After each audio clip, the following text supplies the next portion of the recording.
mesdames, mesdemoiselles, messieurs ku ci nekk maa ngi lay nuyu sa tur ak sa sant di ñëwaat tey ba ñu jóg génnee ci koor gi ma di leen balu àq di leen bal àq di ñaan yàlla kooru ren bi yàlla na dem ak mbas mi di ñaan yàlla li nga xam ne xew na fi ci mbas mi yàlla na ko yàlla yóbbaale ak julli bi ak ñaan yin ci ñaan di ñaan yàlla ku ci nekk ku dajagul ci corona bi yàlla bum la dal te ñi fi jóge yàlla na leen yàlla yërëm te yéexiñu yàlla na leen yàlla xare ci àjjana yi gën a kawe dama naan su nammee déwén su nammee ñaaw yàlla na dàq ren déwén su nammee ñaaw yàlla na dàq ren lañuy wax yàlla bu mu ànd ak mbas mi waaye nag li ma ciy ñaanaale jaamu yàlla giñ ci jaamu ci ren yàlla na ko yàlla dolli lu raw loolu déwén incha allah ndax peut-être que mbas mi ngi fi woon waaye poussé na nit ñi ñu gën a jaamu seen borom ba nga xamee ni gën nañ ci am yaakaar ba tax ni moo tax ñu naan may ñaan rek yàlla liñ ci jaamu yàlla na ko yàlla dolli ci biir kooru déwén te kenn bañ cee manqué tey dañuy ñëw rek da ba ñu jógee ci nga xam ne moom mooy yóbbalu koor dañuy jëw léegi delluwaat ci tàkkusaanu jolof delloo buum nga ca mboy ga tàkkusaanu jolof mooy li nga xam ni moom moo tax ñuy def émission depuis 20 ans tàkkusaanu jolof dañuy dellu si rek di waxtaan ci li nga xam ne xew na Sénégal ak mbébétu Sénégal ak xew-xewu Sénégal damay wax rek daal ni leen tey dañuy ñëw dinañ wax ci mbas mi waaye dinañ wax ci économie dinañ wax ci politique dinañ wax ci li nga xam ne moom moo xew ci mbas mi dinañ wax li nga xam ne moo xew moo nar a xew ci biir ci juillet bi mooy li nga xam ni français fa bi dégg ngeen ko dafa nar a dem day dee ñu indi écho yooyu yëpp ay waxtaan yoo xam ne dañ ko war a def kan koy defal kii mooy Makhoudia Diouf Makhoudia Diouf soo leen ko xamul di ngeen ko gën a découvrir ci émission bi ku xam-xamam màcc ci géopolitique la ku xam-xamam koo xam ne xàmmee nañ ko ci ko gétt googu ñuy wax front anti CFA balaa nga xam ne ñoom dañuy xeex ngir ñu génn ci CFA bi wax dëgg yàlla am suñu xaalisu bopp ak des conditions yi nga xam ni ñoom bokkul ak sax tey mën naa wax ni li nga xam ni moom la éco bi di indi waaye yooyu yëpp dinañ ci ñëw moom dafa dinañ waxtaan ci économie bi dinañ waxtaan ci li nga xam ni xew na Sénégal dinañ waxtaan ci dette bi nga xamee ni Macky Sall dafa ni ci bi corona bi ñëwee dañ ko war dafay ñaan yàlla ñaan pays réew yi am doole yi ñu baal ñu ko yooyu yëpp di ay wax yoo xamee ni ku ci nekk war nga cee mën a am sa xalaat moo tax ñu woo Makhoudia Diouf tey ne ko foog nga xelal foog nga ñu wax ñu ci li nga xam ne xalaat nga ko ci économie bi ci départu franc CFA bi ak éco bi di ñëw wax ñu ci li nga xam ni bor boobu nga xam ni bor yi nga xam ni Macky Sall nee na nan ko effacé ndax suñ ko effacé dina gën a dolli suñu koom-koom wala suñ ko effacé wul am na leneen lu muy jur ndax fi mu toll nii mbas mi du changer économie suñu réew est-ce que ñun dinañ toog ba war a gën a dooleel suñu économie bopp gën a wóolu suñu bopp ak lu tax fi mu toll nii ñi nga xam ne dañoo bëri doole moom la mbas mi gën a daaneel est-ce que du loo xamee ni mën nañ ci jàngat yu bari moo tax ma jàkkaarloog Makhoudia Diouf di ko nuyu di ko gërëm ci li nga xam ni may nañu ko tey muy waxtaan ak ñun ci li nga xam ni moom mooy mbas meek franc CFA bi nga xam ni ñu ngi ci yëngu lu bare moo tax tungu ne du teew ñuy nataal damay jàkkaarloog moom rek ni ko Makhoudia maa ngi lay nuyu di la balu àq di la bal àq dalal ak jàmm ci xalima.com ak ci Takkusaanu Jolof. jërëjëf Mayacine maa ngi lay nuyu maa ngi tamit nuyu suñu mbokk Sénégal yëpp comme ni nga ko waxee léegi da nga ma invité ñu ngi génn koor gi nekk donc damay profiter occasion bi pour souhaiter suñu mbokk Sénégal yi wax leen déwénati baleen màq tam comme ni nga ko waxee rek yàlla nañu yàlla gaar su feebar bu doy waar bi coronavirus. ak tamit damay ñaanal tamit ñu fi jógee yal na la yàlla xar àjjana suñu mbokk Sénégal yi nekk ndax am na ñu nekk hôpital actuellement yàlla na yàlla en fait jàppale pour ñu génn hôpital parce que comme doy na waar quoi man nag soo ma ko permettre loolu damay dem nuyu sama Sénégal ñëpp nuyu samay mbokk nuyu samay xarit nuyu waa Sénégal ndax Sénégal moom en fait suñu dëkk moom dafa nekk dëkk boo xam moom lu ñu nekk suñu force daal moom ñëpp dañoo déggoo te ça c'est vraiment fait quelque chose de très important. Maintenant balaa dama bëggoon wax benn affaire dama gis depuis ay ay quelques jours gis ay mouvement affaire yoo xam ne daal dafa xaw a doy waar Sénégal ay nit ñu coronavirus bi jële fii ñu war leen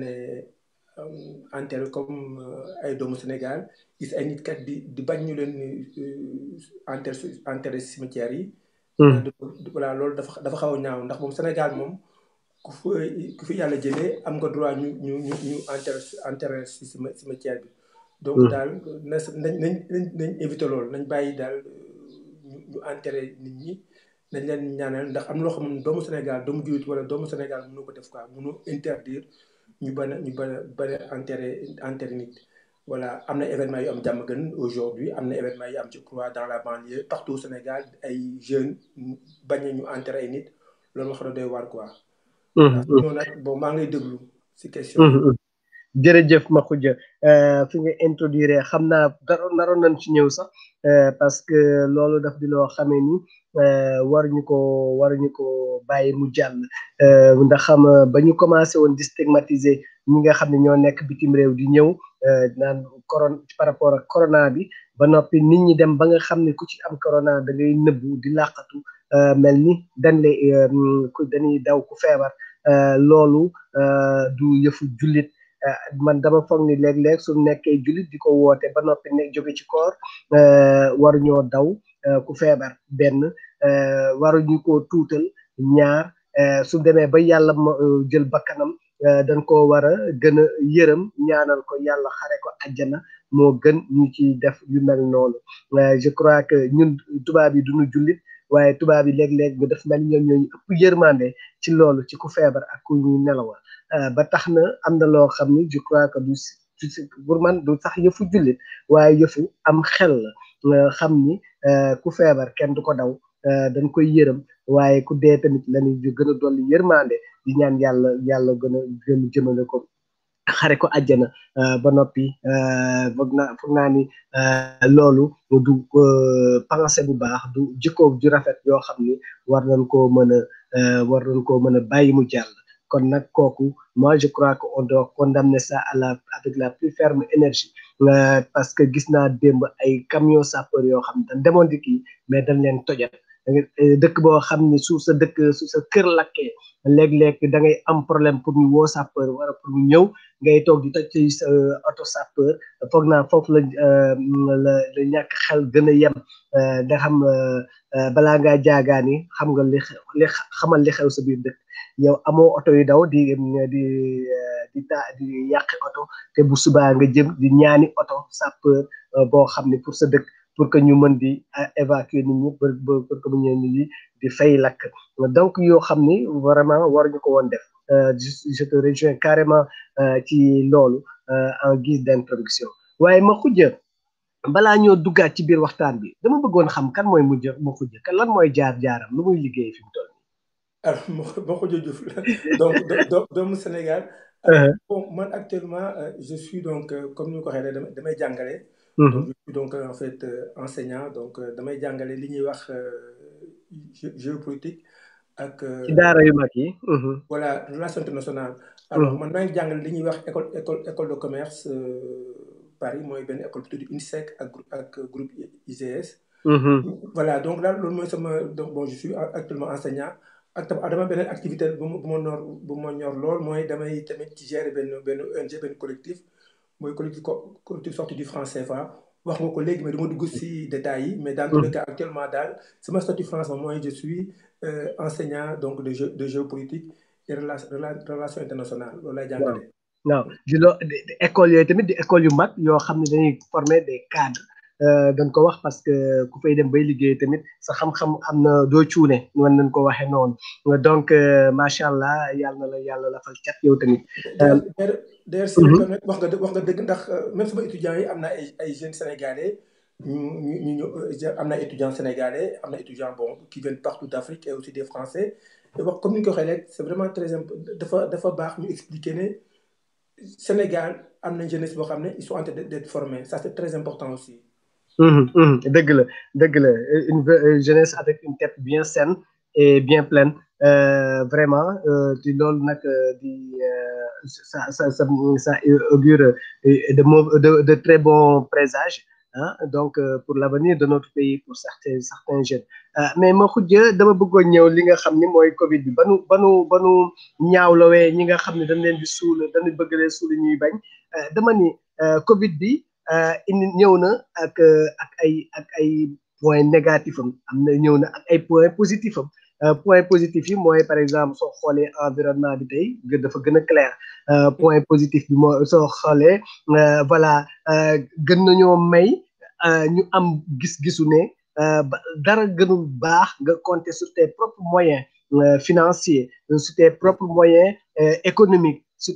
tes propres moyens agricoles pour vivre voilà donc léegi yow ban naka nga gisee ñëwu Covid bi ak sur les plans international yan jàqare la indi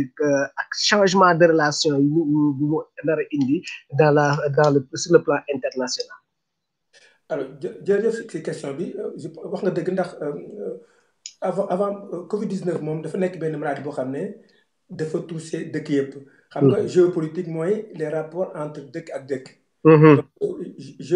bi Covid 19 bi ñëwee pour la première fois peut-être depuis la guerre mondiale donc de 1939-45 pour la première fois on a un événement géopolitique bu laal dëkk ñëpp. léegi nag li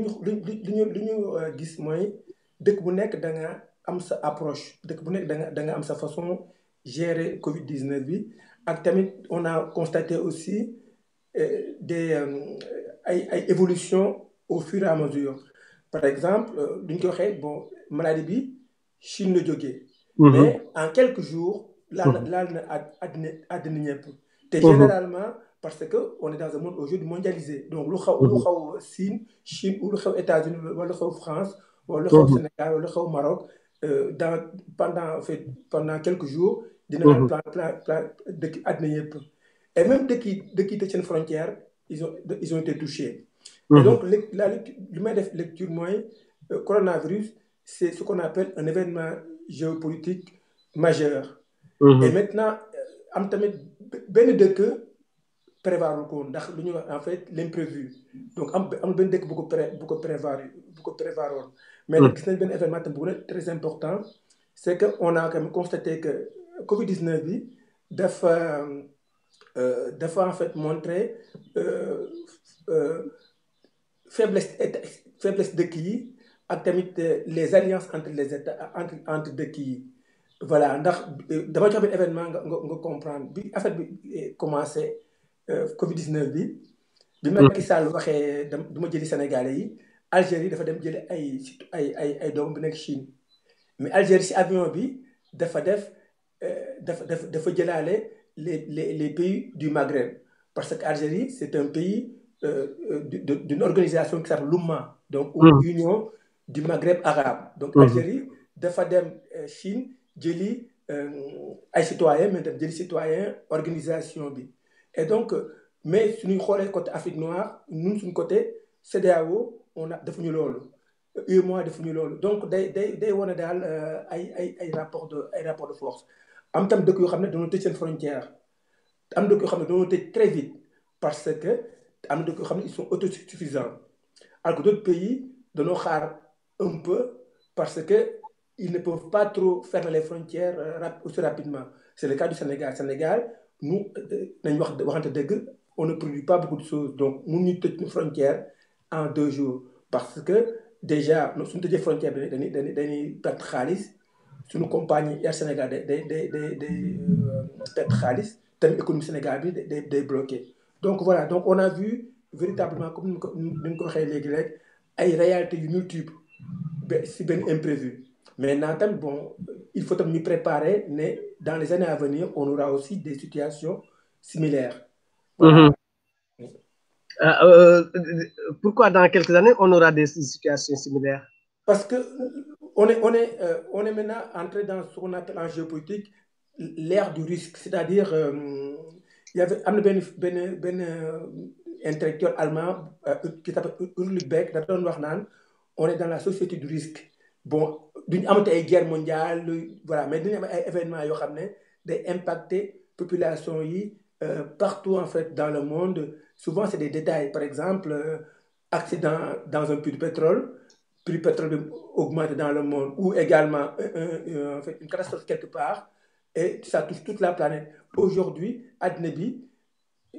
voilà, en fait, c'est devenu comme ni ñu koy waxee benn village planétaire. Donc benn événement su may fenn rek ñëpp ñoo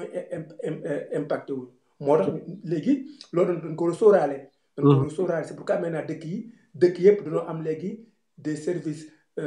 consulaires, diplomatiques et surtout de relations internationales, ce qu'on appelle les affaires étrangères, qui sont très sensibles aux enjeux géopolitiques majeurs. Donc, wax nga ko léegi mooy réchauffement climatique, wax nga ko léegi mooy les nouveaux en fait perturbations, terrorisme, tout ça. Et donc ça dañ ko war a sóoraale. Voilà moo tax léegi daal relation internationale dafa nekk affaire boo xam ne dafa am importance sa dëkk. Mais dañu gis ne aussi bi mu amee Chine l'Occident a tardé à réagir quelque part léegi dañu seetlu ni si les pays les plus développés en général ñoom ñoo gën a subir les conséquences du Covid. Est-ce un manque de préparation à une guerre sanitaire qui peut exister ou bien à une wala dañu seen mooy dëkk yoo xamee ni en fait seen gànnaay seen yaram peut-être sur le plan sanitaire moo ko supporté wu wala xalaat nga ni manque de préparation dëgg la moo ko def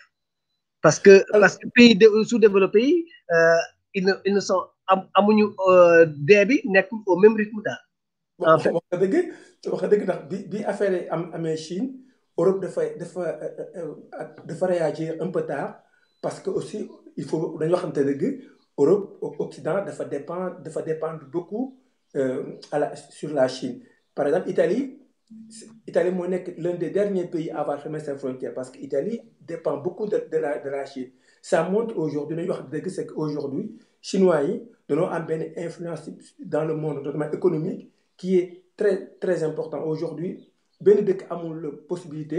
fermer ses frontières avec la Chine aussi longtemps. Maintenant comme ni nga ko waxee bi Covid-19 bi commencé dañ ay moom Afrique moom africain moom dañu dinañ am ay problèmes sur Covid-19 bi. Et paradoxalement les Africains ont bien résisté parce que l'Occident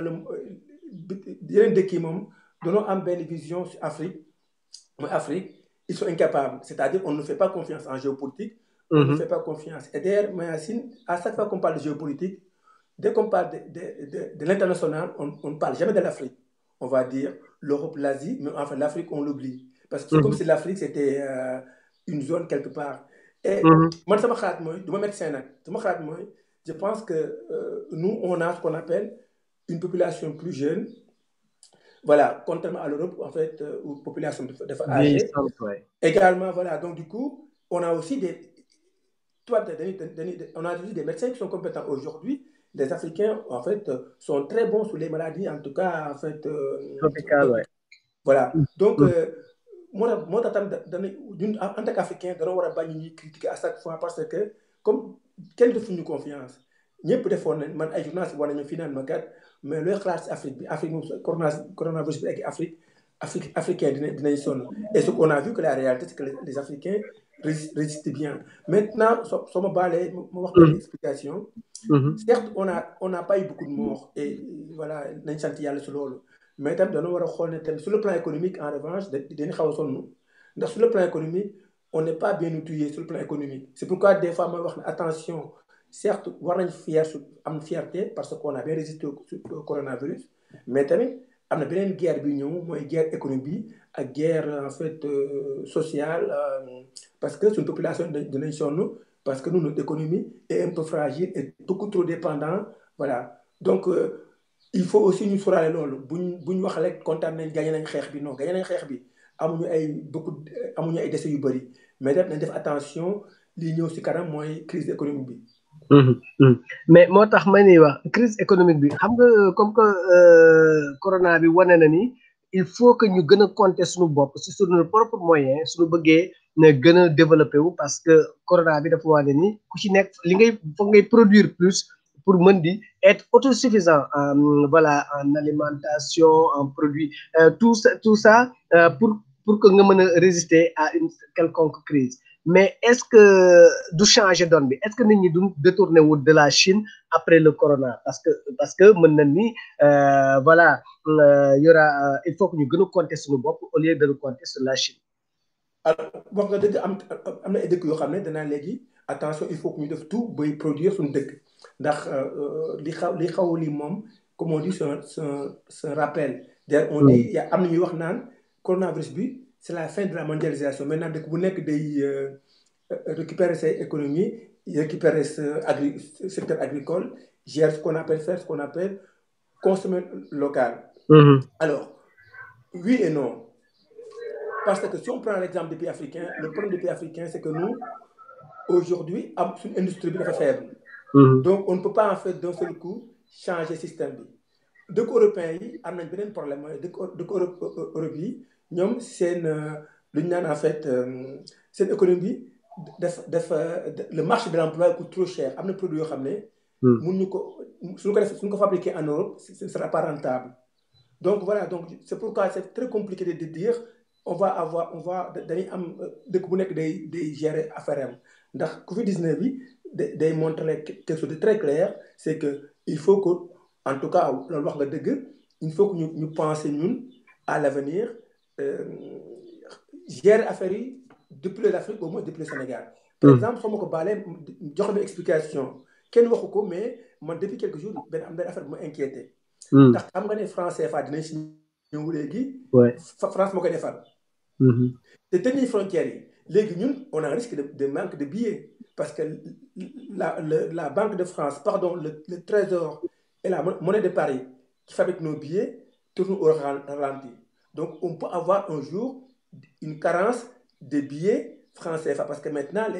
c'est parce que France da doon defar billets yi duñu ko envoyé. Mais un jour mën nañ am problème si affaire bi continuer mën nañ am problème manque billet parce que aujourd'hui en tant qu'Afrique on n'a pas les machines pour créer nos billets nous-mêmes. On dépend de la France. France est en crise entreprise yi tëj nañ wala ils tournent au ralenti et donc il y a ce risque-là. C'est pourquoi wax nga dëgg bi il faut vraiment ñu penser être autonome dans notre gestion. Pas sur tout mais sur l'essentiel. Exactement. Exactement ma la ci dolleel sax ci à Bordeaux-Pessac fii la ñuy defaree franc CFA bi. Très bien oui. Voilà donc c'est pas loin de chez moi donc pour wax la ni la mais dama ñëw ci beneen situation parce que gis nañ France PIB daanu na de 20%.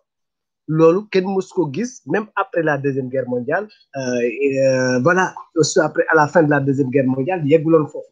donc muy situation bu délicate pour la France et puis des pays européens dinañ dem ba nga xam ni seen PIB dafay nar a daanu est-ce que ñun c'est un bon signe surtout que ñun pour les pays africains quand on sait que la France joue un rôle prépondérant dans notre économie, notamment dans nos importations. wax nga dëgg PIB alors PIB attention avec PIB parce que PIB c'est le calcul de la richesse d'un pays pendant une année donnée. Exactement. PIB France daanu na mais li mu koy waxee France dafa am lu ñu naan ab filet de sécurité mais Union européenne il y a 2 jours dañoo déployer 750 millions d'euros. Oui. Pardon, milliards d'euros. Milliards d'euros pour aider l'économie. Ak tamit France aussi am na tamit France mën na tamit créer la monnaie pour relancer un peu son économie. man nag li ma xaw a tiital mooy généralement su nekkee pays européens am nañ problème économique rek dañuy commencer di ñëw di jël si suñu richesse yi pour di yóbbu. Très bien wax nga dëgg am na benn wax nga dëgg ndax depuis quelques jours les entreprises françaises européennes qui sont en Afrique sont en train de transférer leurs capitaux de l'Afrique vers en fait les sièges en fait sociaux en Europe. Et donc c'est très dafa nekk loo xam dafa dommage parce que su amee crise rek ñu jël xaalis bi comme su ma investir sa kër su ma nekkee crise dama naan man ka am naa xaalis kër Mayacine damay dem jël sama xaalis boobu. donc ñun su France amee crise rek dañuy day ñëw koy jël xaalis bi nag suñu poche indi ko France. c'est pourquoi voilà PIB France bi daanu moom pour moi c'est un danger pour les pays africains parce que c'est vrai qu'on est trop dépendant encore vis-à-vis de la France mais aussi vis-à-vis de la Chine et vis-à-vis d'autres pays. On cite souvent la France mais il n'y a pas que la France. alors wax nga dëgg donc il faut vraiment ñu def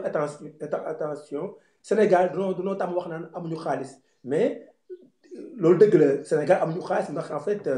xaalis bi généralement entreprise yi ko yoree ay entreprise française lañ te généralement européenne et des fois dañuy transférer seen capitaux de l'Afrique vers l'Europe pour renflouer les caisses. Donc voilà, une forme de fuite de capitaux. Et donc on doit s'inquiéter par rapport à ça wax nga dëgg. moo tax may ñëw par exemple ci beneen question boo xam ne am na solo mooy par exemple xam nga Macky Sall bi mu dafa wax ni ci biir pleine crise bi war nañu annuler dette bi nga xam ni ñoom am nañ ko par rapport à la crise pour gën leen relancer seen économie yow ban xalaat nga indi ci loolu. alors dégg naa situation bi Macky Sall dafa wax dafa bëgg ñu baal ko dette bi alors soo me permettez dama bëgg expliquer Sénégal un peu d'où vient la dette parce que voilà dette dëkk africain yi il y a quatre volets. Au départ la dette des pays africains yi am na dette boo xam ne tubaab dañu la ko jox à l'indépendance c'est-à-dire tubaab bi ñu amee indépendance 1960 dañ leen comme dañ jël si indépendance danañ jox indépendance mais également on va vous donner aussi la dette. Également on a aussi la dette que suñu pays am par rapport à d'autres États. Également on a des dettes boo xam ne comme la dette privée c'est-à-dire des dettes yoo xam ne dañ koy en fait dañ koy leb si ay bailleurs sociaux yoo xam ne ils ne sont pas du nekk ay état ay kii ay banques ay groupements en tout cas financiers que ñu ndax ñun le problème en Afrique c'est que nous on a en fait nos pays n'ont pas beaucoup d'épargne et que les populations n'ont pas beaucoup d'épargne donc notre pays ne peut pas s'endetter au niveau national. Les Japonais, la dette du Japon, c'est les Japonais qui ont dette bi. Nous sommes dette à chaque fois à l'extérieur. Donc Macky Sall bi mu waxee man dama ne man mais Macky Sall ban dette lay wax est-ce que dafa wax ñu baal ko dettu bi mu am la dette bilatérale avec des États est-ce que dafa bëgg ñu banques yi mu leb xaalis ñu baal ko dette bi est-ce que dafa bëgg tamit ñu effacer dette bi ñu jëlee si indépendance yi. Donc voilà, donc c'est pas très clair. Mais c'est pourquoi ma ne leen bi Macky Sall waxee loolu bind naa benn communiqué ne Sénégal du mën a duñ ko baal detam. ndax Macky Sall def méthode bi ñu jël méthode bi baaxul. ndax Afrique notre économie elle est gérée par l'UEMOA. Voilà. Voilà. Et donc Macky Sall dafa doon waxtaan ak soit les pays de l'UEMOA soit les pays de la CEDEAO pour faire une demande conjointe. waaye Macky Sall dafa jël ne baal ma sama dette te dettu Sénégal su ngeen xoolee bu baax et yow journaliste la nga li may wax xam nga ko bu baax Macky Sall dafa am ay dette eurobond. c'est-à-dire Macky Sall dafa leb ñaari yoon 2017 dafa leb 1 milliard en fait 1 milliard de dollars. 6 mars 2018 Sénégal mën nañ vérifier Macky Sall leb 2 milliards 200 en fait 2 milliards 200 en dollars. bi mu ko lebee nag da ko leb ab banque Rothschild à Paris photo yaa ngi ci internet bi. mais gis naa sax Sénégal yi ñaan Macky Sall kat leb na ab banque mondiale ne ko attention Macky Sall da nga yor da nga am ay dette def mu te mënu non aw ma dette ba merci ndax 3 décembre dernier am na benn conférence bu am Dakar conférence sur le développement durable et la dette soutenable Macky Sall dafa assumer ne man am naa dette parce que su la nit lebalee parce que ça prouve que da nga crédible su ma la woowee ne la Mayacine dama lay prêter dama am 10 000 francs dama la koy lebal parce que dama naan kat Moustapha Mayacine mi su ma ko lebalee 10 000 francs il est solvable. Macky Sall donc moom il a toujours considéré que soo amee dette bi rek c'est parce que c'est un pays solvable donc il s'est beaucoup endetté sauf que les eurobonds mun ñu ko effacer parce qu'une banque ne fasse pas une dette comme ça un État peut l'effacer donc eurobonds yi mun ñu ko effacer bi ma waxee loolu rek Macron ne oui effectivement il faut annuler la dette des pays africains. Donc voilà, donc je pense qu'il y a une question de méthode. C'est pourquoi man ma ne jël ñuy wax di continuer noonu ndax dette bi moom duñu am annulation dette bi parce que ñi ñuy lebal xaalis bi ñooñu doon soxla seen xaalis te dañu ko lebal pour def intérêt parce que ñooñu c'est des ils sont là, c'est la finance, c'est des capitaux, c'est des capitalistes qui sont là pour faire de l'économie. Exactement. Et Madoli Chine, par exemple, le 20 décembre, c'était en 2018, avec dans le cadre du PSE, il a octroyé 7356 milliards de francs. Voilà, avec la Banque mondiale. C'est ça, c'était en décembre, je sais que c'était vers le 20 décembre, 21 décembre 2018. Voilà, donc pour dire que voilà, pour confirmer li nga doon wax léegi par rapport à la Banque mondiale. Donc cette question-là, ça me taraude parce que 2018, nga yor 7356 milliards et puis Covid bi ñëw ngay ñaanaatu pour am de quoi voilà, c'est un peu louche quoi, c'est un peu 7000 milliards yoo xam ne développé ko dans le PSE en décembre 2018 nga ko am voilà Covid bi ñëw ngay demander à la population de cotiser par exemple pour participer à cette dette voilà pour sortir 1000 milliards. te Macky Sall li mu wax soo ko déggee wax nga dëgg Macky Sall dana dama bëgg ñu baal ma sama dette bokkul dama bëgg ñu baal ma sama dette ma gère Covid-19 parce que am na dëkk yoo xam ne dañoo wax man kat am naa Covid-19 bi est-ce que mën ngeen ma jàppale pour ma xeex Covid-19 bi. Macky Sall dafa bëgg ñu baal ko ay dettes yoo xam ne c'était antérieur pour gérer une situation actuelle. Donc ça n'a pas de sens. C'est pourquoi d'ailleurs pays africains yi parce que man je fais beaucoup de géopolitique damaa xool pays africains yi beaucoup de pays africains ils l'ont mal pris parce que. pays africain dañ ne man soo ñëwee su ma la lebalee 10 000 francs nga ñëw ne ma Mokhjo Diouf damaa bëgg nga baal ma dette bi soo ñëwaatee di leb dama naa la du may lebal ndax yow mënuma fay léegi Sénégal Macky Sall moo ngi doon wax naan Sénégal emprunte bon là c'est un peu d'économie Sénégal li ñu naan la charge de la dette Sénégal su lebee 10 000 francs mi ngi fay entre 5 et 6%. Donc le Sénégal emprunte entre 5 et 6%. Demain, Macky Sall, demain, comme tu n'es pas solvable, on va te prêter à 15%, à 10%, parce que maintenant, le Sénégal a perdu la confiance des marchés. C'est pourquoi je pense que la méthode qui a été prise, ce n'est pas une bonne méthode. Voilà, donc, c'est pourquoi il faut en tant que Sénégalais, il faut attention parce que les Sénégalais, beaucoup de Sénégal souffrir. Nous sommes d'accord avec le Sénégal, nous devons appeler. Mais il faut que nous xool dette bi fan la jógee parce que dette bi il y a deux éléments moo cause dette bi mooy Macky Sall dafa defar TER bi ba léegi dawagul ak tamit jënd avion yu neuf dafa jënd avion yu neuf pour léegi def Sénégal en fait sauf que avion soo ko jëndee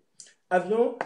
pour def ay compagnie c'est une mauvaise dette parce que ça ne sera pas rentable pendant longtemps d'autant plus que depuis quelques jours France day augmenter vol vers l'Afrique parce que la France va fermer les vols intérieurs. Donc, on aura des concurrents. Donc, c'est un marché qui est bouché. Mais Macky Sall, il a fait ce qu'on appelle un investissement de prestige. Exactement. Parce qu'il n'a pas créé d'emploi et le Sénégal endetté. C'est pourquoi, moi, je le Sénégal. Il faut que Sénégalais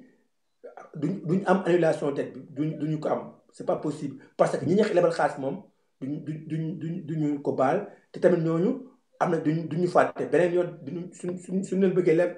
dinañu ok su ma lebalee damay augmenter taux d'intérêt bi parce que yow wóoluwuma la ndax tu n'es pas toujours solvable. Donc sur le plan politique c'est pas une bonne idée. C'est pas une bonne idée. Et que même si aviation civile, on a reçu ici Abdoulaye Madi Ndiaye, qui est ingénieur dans l'aviation civile en Europe, qui a appuyé par exemple El Sénégal par rapport à une grande compagnie, ben chaise, ben salon. Donc c'est parce que de tout, c'est le budget du dara. Donc quand on concurrencer une grande compagnie. en fait donc dépense boobu bari na mais en fait du li nga xam ne mën naa nekk une concurrence vraiment boo xam ne de haut niveau parce que les grandes compagnies ont 100 fois plus que li ñoom li gérer c'est 100 fois plus que li Air Sénégal yor donc on ne peut même pas parler de concurrence parce que le niveau n'est pas le même. C'est vrai. Donc oui, voilà. Donc, wax na ko et puis may appuyer par rapport au TR aussi pour une trentaine de kilomètres, tu dépenses près de 1000 milliards, pratiquement 1000 milliards la ñu soxla pour gérer Covid bi tey donc TR bi dawul donc c'est des dépenses de prestige yoo xam ni peut-être que on pouvait s'en passer et puis c'est l'occasion aussi de reprendre le flambeau sur le plan sanitaire sur le plateau de santé ak éducation parce que 1000 milliards sur santé et éducation je crois que ça peut apporter quelque chose surtout sur le plateau de santé mais yooyu yëpp c'est des orientations budgétaires il peut s'en défendre mais sama beneen question bi mooy da ngay ñëw ci da nga jiite benn kuréel bu naan sortie du franc CFA pourquoi ngeen créé kuréel boobu. alors jërëjëf ci question boobu alors man bi ma nekkee en fait étudiant j'ai toujours à chaque fois bi ma nekkee étudiant dama doon xalaat man libération de l'Afrique. Et Sénégal. xamuñu origine français CFA bi wala tam suñu ko xamee tamit dañ ko xaw a oyofal. France CFA c'est comme ku la bëgg a toroxal ndax France Sénégal bi ko français créé da ko tuddee franc des colonies françaises d'Afrique moo tax ma ne man dama ne man su ma paree sama jàng. la première chose lu may def mooy damay lancer benn organisation pas pour combattre France parce que voilà mais pour combattre franc CFA parce que franc CFA monnaie coloniale la te tam franc CFA mënuñu développer parce que France moom dañ ne kat damay gérer seen économie et di leen jox aide au développement sauf que aide au développement mënu développer pays c'est comme su ma ñëwee ne man kat am naa sama benn mbokk suma kër dama ko jox tous les jours damay récupérer salaire am fin du mois mais di ko sarax France il dépense même pas 1% de son PIB dans l'aide au développement donc on ne peut pas se développer par rapport à ça léegi bi ñu créé collectif bi dañ ko créer parce que ñun dañuy combattre franc CFA parce que dëkk soo bëggee développer il faut nga gérer sa économie et nga gérer sa monnaie. te voilà soo gérer lu ñaari affaire yooyu mënoo avancer léegi bi ñu ko créé nee na dañuy combattre franc CFA mais franc CFA comme ni ko waxee léegi nekkul Sénégal dafa nekk ci ay dëkk yu bëri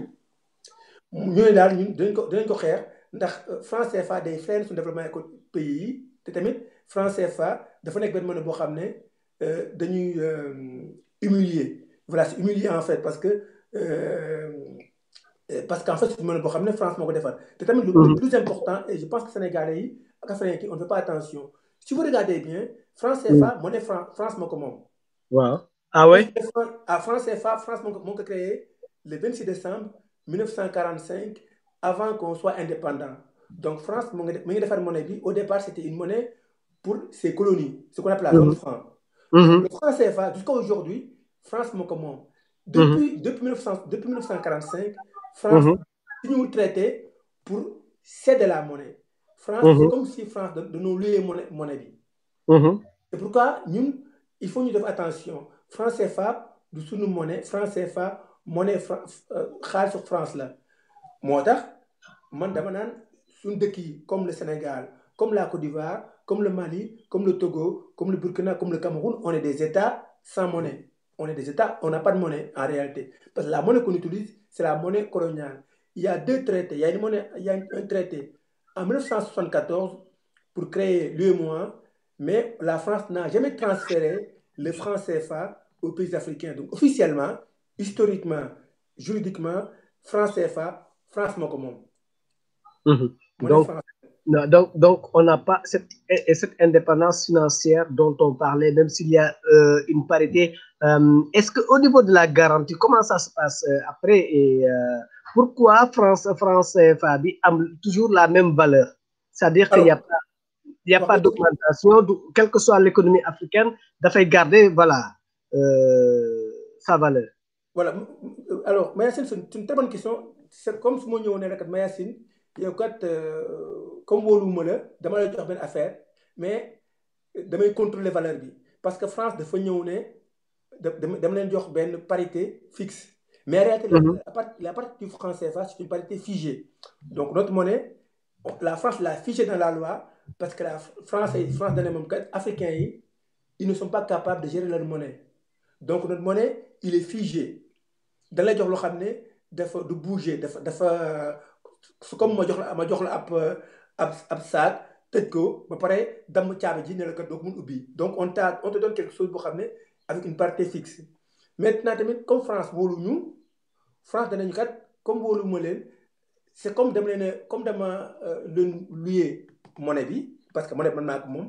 léegi c'est comme su ma luyee appartement dañ may jox ab caution parce que yéen wóoluma leen comme ni ñu ko waxee léegi rek ndax français yi européens yi dañu am benn problème ak africains yi c'est qu'on ne fait pas confiance pour gérer notre par rapport au Covid-19 on ne fait pas confiance sur la monnaie on ne fait pas confiance donc du coup la France ne africains yi damay garantir seen monnaie mais su ma garantir seen monnaie da ngeen waral alors jox ma tous les ans la moitié de vos réserves en fait voilà réserve et am na léegi tous les ans pays africains yi dañuy teg benn xaalis si benn compte pour France di contrôler di gérer suñu monnaie et en 2015 j'ai les chiffres parce que ça m'intéresse beaucoup il y avait 13 000 milliards de francs dans le compte boo xam ne africain ñoo ko moom c'est comme su ma ne la kat Mayacine tous les mois sa salaire da nga jox benn somme ma def ko côté parce que yow wóoluma la soo amee problème dinaa pour ma kii donc du coup manque de confiance on a un compte c'est pourquoi d'ailleurs bi Macron waxee il faut ñu baal dettu africain yi ma leen maintenant France moo ñu yor xaalis ndax ñun jox nañ ko 13 000 en fait en gros milliards d'euros sur un compte nañu ko jox su ma amee kay problème mën naa kay ne la yow kon dama am problème jox ma sama xaalis donc voilà je peux qu'en fait France j'ai bi muy jouer c'est pas très sincère donc voilà donc tout ça la parité fixe et le compte d'opération c'est moi dama koy wax Sénégal rek c'est parce que tubaab yi ils ne font pas confiance voilà manque de confiance là voilà su ma ne lebal ma 10 000 francs man d'accord naa lebal 10 000 francs mais comme wóoluwuma la dama bëgg nga jox ma sa caabi oto jox ma sa caabi kër comme soo ma fayul ma récupérer ko mooy je te fais pas confiance donc France amuñu confiance africain yi exactement mais est-ce que le 20 mai c'est li nga wax sax na français monnaie française là le 20 mai c'est Macron c'est l'Élysée qui a décrété la fin du franc CFA ça veut dire que ñoom France la monnaie africaine France lañu waxee lañu ko tàggee c'est-à-dire que ma lan ne dee na donc c'est symbolique France di wax ne monnaie africaine bi dee na africains yi ñoo ko annoncé c'est la France qui a officiellement mis fin le 20 mai dernier est-ce que ça signifie que yéen li ngeen doon bëggoon am ngeen ko alors man wax dëgg bi mu xewee man damaa woo samay xarit yu bëri ma leen wax léegi comme li leen waxoon da ngeen ko wax naa dama leen j'ai toujours dit que France moom franc CFA bi léegi man nag bi ma gisee projet bi ndax man damaa lire naa projet loi bi ma xoolee projet loi bi damaa tiit dama ne mais projet loi bi l'éco c'est pire que le franc CFA l'éco moo su ma déggee ñu naan l'éco et le franc CFA c'est pareil non c'est pas pareil l'éco est pire que le franc CFA parce que France dafa muus France dafa ne lekk ok comme africain yi d'accord ñu damay changer nom bi léegi franc CFA day tudd éco comme africains yi bëgguñu mën may ñëw di toog ci conseil d'administration de la en fait BCEAO et en fait BEAC Banco damay génne samay représentants mais France marqué tout en noir tout en bas mais les pays africains sont tenus de m'informer des décisions qui sont prises donc la France effectivement les Français ne seront plus dans la salle sauf que tout ce qui sera décidé va être validé par la France nañu nag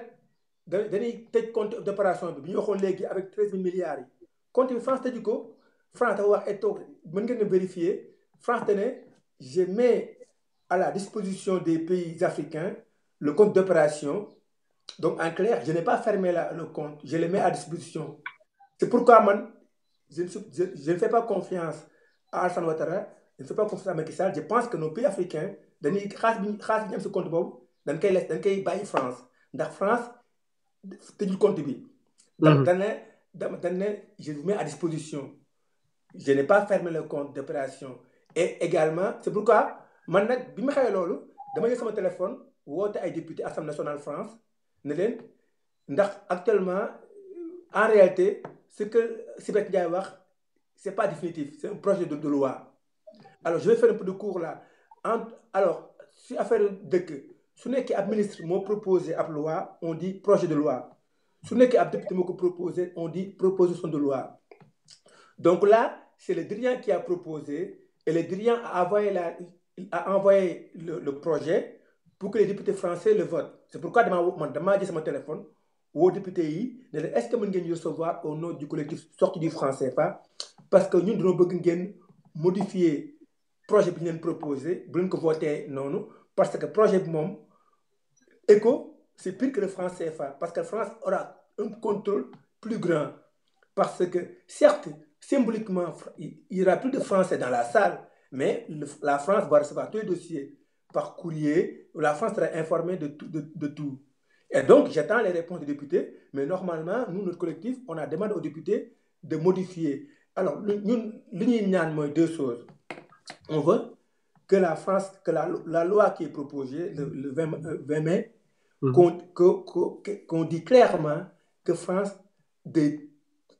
compte bi, abandonner la zone franc. Ensuite, que nos pays africains se retournent vers le Nigeria parce que faire le franc CFA sans la CEDEAO, c'est amul sens. Amul sens. Donc du coup, il y a une forme de trahison parce que les pays africains, notamment de l'UEMOA, ont préféré le soutien de la France au détriment du Nigeria et du Ghana. Donc voilà, donc France, en fait, en gros, de nous piéger. Mais piège parce que c'est une présidence, nous connaissons. dëgg la mais est-ce que yow da nga jàpp ni éco bi c'est pire que le franc CFA et est-ce que ça peut relancer notre économie? Alors ouais. Alors éco ni ñu ko defee nii su nekkee voté nañ ko duñ relance suñu économie te tamit dañuy diviser parce que éco suñ ko voté dinañ nekk ak conflit Nigeria. Dañ nekk ak conflit Gambie, dañ nekk ak conflit Sierra Leone, dañ nekk ak conflit Ghana, dañ nekk ak conflit avec tous les autres pays de la CEDEAO parce que dañoo jël ñu UEMOA dafa jël initiative de signer benn accord sans inclure. Et donc du coup dinañ am situation boo xam ne dinañ am guerre économique et guerre monétaire entre le Nigeria du Nigeria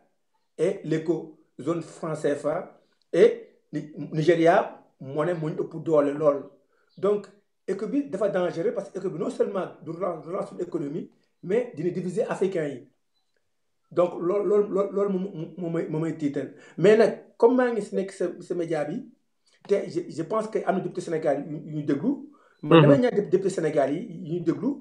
mais nañ réagir est-ce que député Sénégal yi ndax députés ils sont là pour voter en tout cas pour l'intérêt du peuple. Député Sénégal ils peuvent refuser.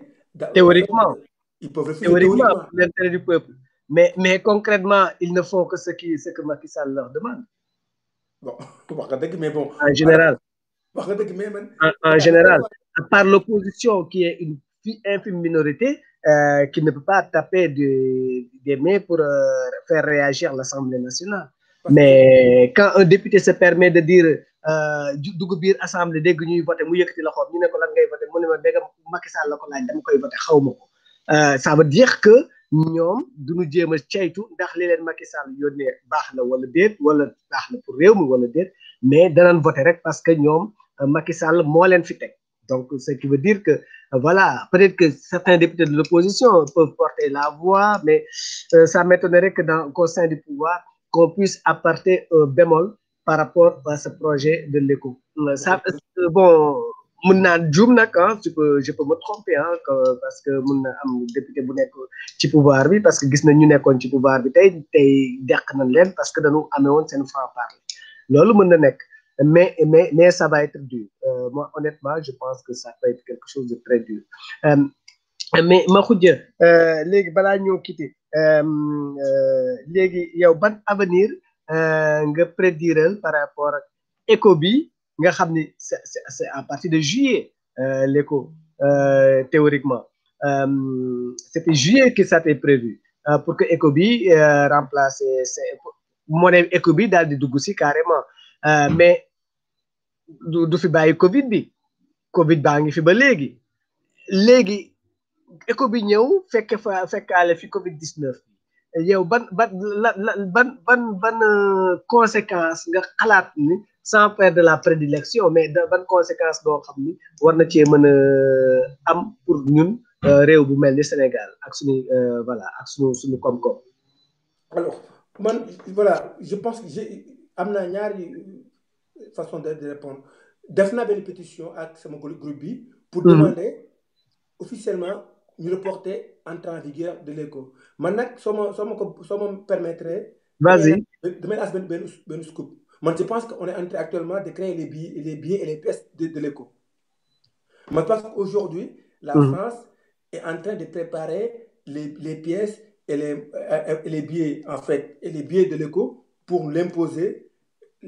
en fait le 31 août 2020 parce que ils avaient dit dañuy def éco bi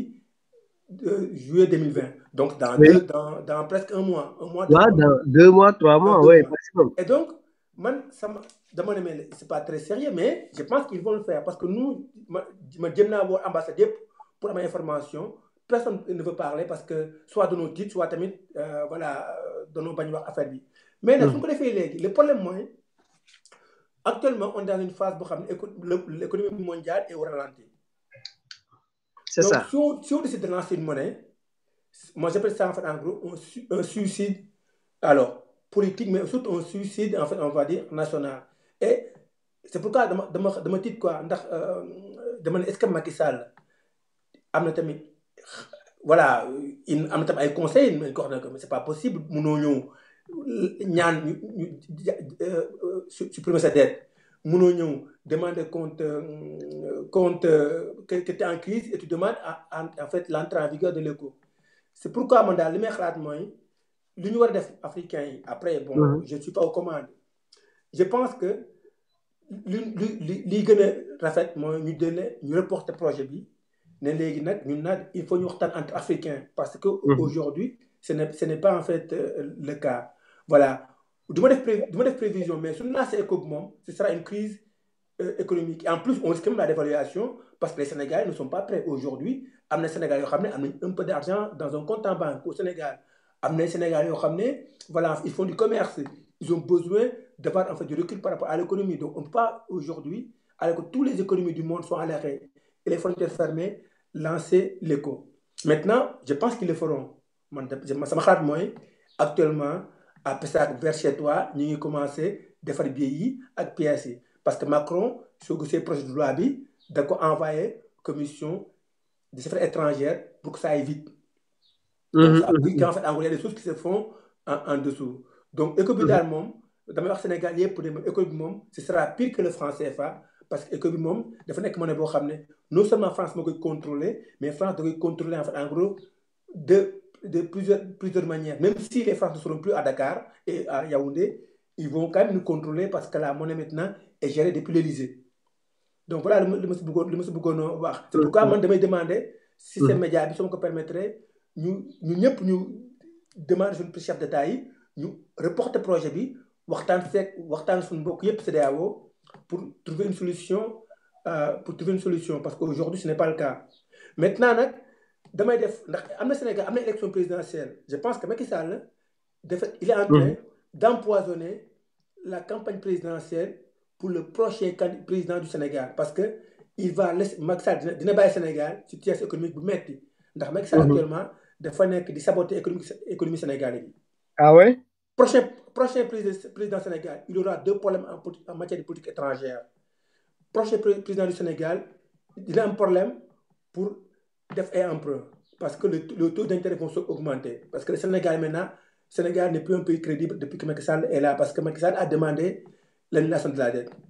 Macky Sall a été très... Macky Sall, il est trop en retrait sur le projet ECO. Donc France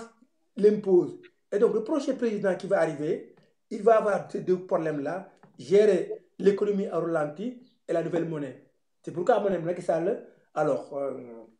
il est en train de faire du sabotage. Parce qu'il n'y a pas d'autres explications. Il est en train de faire du sabotage pour le prochain président du Sénégal ou la présidente, parce qu'on peut aussi avoir une femme. Voilà, donc du coup, c'est ça qui me fait peur. Voilà. Voilà, c'est ça qui me fait peur. Donc, il est en train de faire du sabotage. Mais yo, quelle serait la monnaie idéale? Alors, la monnaie idéale, moi, je suis un souverainiste. Alors, en France, on va me dire, ah, c'est dangereux. Alors, moi, je pense qu'un État souverain, pays, dans sa monnaie nationale, un pays, un État-nation, moi je fais de la géopolitique, un État-nation il a une équipe nationale de football, il a un drapeau, il a une frontière, il a une armée, il a une monnaie. Donc moi je pense que soit on a nos monnaies en fait nationales, soit également on décide de faire une monnaie, mais avec tous les pays de la CEDEAO. Parce que ça, je pense que CEDEAO, c'est l'une des rares organisations en Afrique qui marche à peu près. Parce qu'ils ont réussi à faire des choses tout simples. Actuellement, tous les Africains dans la CEDEAO, on a le même passeport. C'est un détail, mais c'est quelque chose de très important. Donc, soit une monnaie unique, CEDEAO, soit également tous les pays créent des monnaies nationales. Et d'ailleurs, en fait, explication. Dans l'histoire, un pays où il y a une France CFA. Mauritanie est sortie,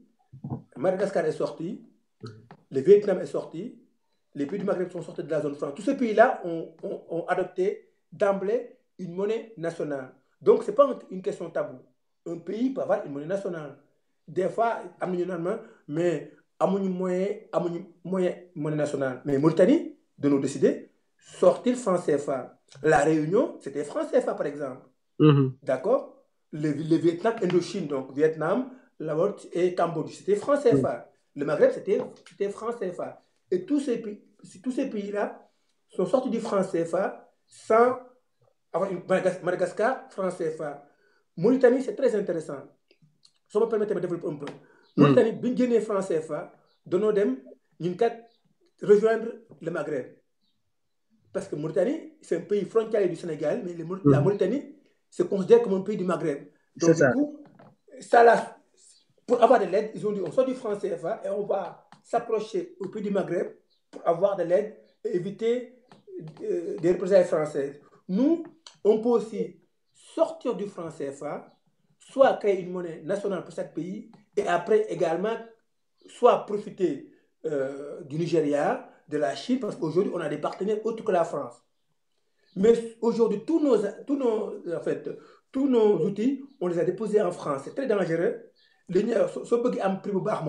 il faut faire jouer la concurrence. Concurrence par rapport à la Chine, concurrence par rapport à la Russie. Donc voilà, donc moi, je n'ai pas de tabou là-dessus. Moi, je ne suis pas opposé, en fait, soit une monnaie unique, CEDEAO, donc éco-CEDEAO, soit une monnaie nationale, Sénégal, qu'on peut, voilà, Tourbi, après ça, c'est un détail. Mais en tout cas, soit monnaie nationale, soit monnaie CEDEAO. Mais qui, essentiellement, de France m'aurait garanti. Non, non. Il faut pas que France garantisse. Il faut que de Kibri garantir. Il faut que Chine garantisse. Parce qu'aujourd'hui, notre premier partenaire commercial, c'est la Chine. Il faut qu'en fait, il faut avoir plein de déplacements pour être sûr. Parce que la France utilise le franc CFA pour faire pression sur nos pays. Par exemple, Alassane Ouattara, Laurent Gbagbo, France dafa bloquer compte bi bañ ko jox xaas bi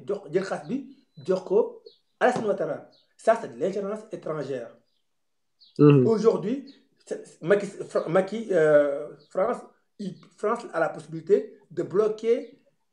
les comptes d'opération, la livraison des billets pour nos pays africains. Parce qu'on a, voilà, donc du coup, nit moom da ngay xalaat quoi mënoo jël say intérêt yëpp def ko jox ko kenn mën na la trahir. Venezuela, il y a 2 jours, il y a 1 semaine, Angleterre dafa refusé rendre Venezuela de l'or. parce que les Européens, ils font beaucoup d'ingérence. Donc, c'est des partenaires géopolitiques qui ne sont pas toujours très fiables. De les bloquer. soppal de bu wóolu loolu la ñuy wax souvent mais ma xujjee ñu ngi lay gërëm ban message ngay jox Sénégalais yi. Alors, message ma jox Sénégalais moom daal en fait voilà déjà maa ngi leen nuyu ñëpp message daal mooy daal Sénégal il faut ñu nekk un peu rigoureux par rapport à nos hommes politiques parce que Sénégal moom ñun ñëpp voilà am na ay Sénégal on est très valeureux, on est très sincère, on est très travailleur, mais tant qu'on n'aura pas des hommes politiques compétents, sincères, également qui sont là pour l'intérêt du pays, on s'en sortira pas. Donc voilà, c'est pourquoi j'ai dit au Sénégal, il faut aussi, alors, moi, ça m'a fait moi, si vous êtes content, de inscrire voter pour changer cette situation. Jarul ngeen di bloqué, jarul ngeen di saaga ay nit ci Facebook, jarul ngeen di jéem voilà, jëlee seen carte électeur, inscrire leen di voter parce que am na politique yoo xam ne moom ils ne sont pas là pour le Sénégal, ils sont là pour l'intérêt personnel et même ils sont là pour faire reculer le Sénégal. Donc nag man li may wax man je suis quelqu'un de très politisé, je l'assume. Je pense qu'au Sénégal il faut que les gens, les jeunes et tout le monde d'ailleurs aillent voter et on vote pour l'intérêt du Sénégal avant de voter pour l'intérêt d'une famille, avant de voter pour l'intérêt d'une ethnie ou d'une culture ou d'une caste. Voilà le message que je jox Sénégal ak tamit di la nuyu ak di remercier parce que il faut vraiment ñoom ay genre émission yi parce que je pense que cette émission bi ça participe à ce qu'on appelle l'éveil citoyen parce que c'est une émission boo xam ne on prend le temps de parler des choses, on a des invités divers et variés et on rentre en fait dans les fonds des choses pour expliquer clairement le propos. Voilà, donc je pense, je te remercie vraiment. Je remercie la rédaction de Khalima et je dis en fait à tous les Sénégalais voilà, de soutenir ce genre d'émission parce qu'on a besoin pour l'intérêt du Sénégal, mais également pour l'intérêt de toute l'Afrique. Jërëjëf. Exactement. En tout cas man tamit maa ngi lay remercier te du yoon yemul ci benn xam naa ni bon dinañ ñëwaat nga waxtaan ak ñun ci économie ci France et CFA bi ci relations internationales yi ñun tamit dinañ ciy soxla koo xam ne ku mel ni yow nga xam ne xelam dafa màcc ci loolu ba mu koy jàngal ay futur cadre du Sénégal vraiment koo xam ne professeur ci université ci école enseignement supérieur yi je crois que c'est quelque chose d'extraordinaire. Donc man maa ngi lay gërëm di la sant si sa taxawaay tey di la ñaanal gudd fan ak wér te xam-xam bi yàlla yokku et dina ñëwaat peut-être que même en français pourquoi pas defaat beneen émission boo xam ne dina wax ci affaire économie bi ci français CFA bi ci éco bi ak les relations internationales mbokk yi tey moom Makhoudia Diouf laa leen indiloon kooku nga xam ni muy beneen màcc xam-xam ci boo xam ni wax na ci Covid bi wax na ci li nga xam ne mooy xew-xew bi nga xam ne moo war a am jamono ji mooy CFA bi nga xam ni dafay deewi te ki koy dekkali mooy éco bi nga xam ni moom mooy beneen monnaie bi nga xam ni normalement fin juillet août wala ko waroon dugal ci suñu réew te tasante na nag Covid bi ban conséquence la fay am loolu nag lañ doon waxtaan ak Makhoudia Diouf ma di leen wax naan fi mu toll nii bu kenn xeebal sa bopp ku xeebal sa bopp sa feebar xeebal nga nit sa moroomu jullit soxlaa donc Covid bi daf fi nekk xëy na yàllaa ko indi ni muy ni ngay sibiroo ni ngay asma ni ngay jabete noonu nga mën a amee Covid bi donc nañ ñu gërëm nañ ñu doxal nañ ñu gën a jox gëdd li nga xam ne moom mooy suñu yërmande ngir Sénégal mën a jëm kanam ci baat yooyu laa leen di jox dig daje prochaine émission ak beneen naataango ma di leen gërëm di leen sant wasalaam jërëjëf.